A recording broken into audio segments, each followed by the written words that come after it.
રાજ્યના ખેડૂતોના હિતમાં સરકારે લીધો મહત્વનો નિર્ણય. ખેતરમાં વીજ ટાવર નાખવાની કામગીરીમાં વળતરમાં કરાયો ફેરફાર.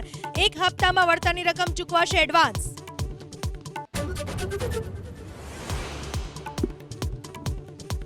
સવારથી રાજ્યના 134 તાલુકાઓમાં અડધાથી 13 ઇંચ વરસાદ.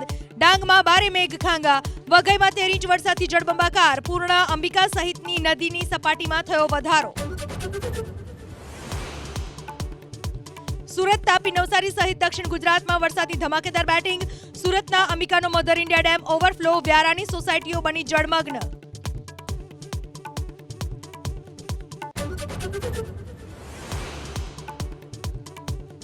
સૌરાષ્ટ્ર પર મેઘરાજા મહેરબાન. જૂનાગઢના માળિયાહાટીનામાં મુશળધાર વરસાદ. ધોરાજી અને જેતપુરના માર્ગો ઉપર વહી નદી.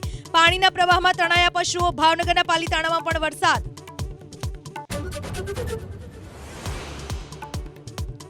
અમદાવાદના પાલડી 4 રસ્તા પાસે મહાનગરપાલિકાએ ખોડેલા ખાડામાં ફસાય ફાયર વિભાગને રેસ્ક્યુ વાન. ક્રેનની મદદથી ફાયર વિભાગની રેસ્ક્યુ વાનનું કરાયું રેસ્ક્યુ.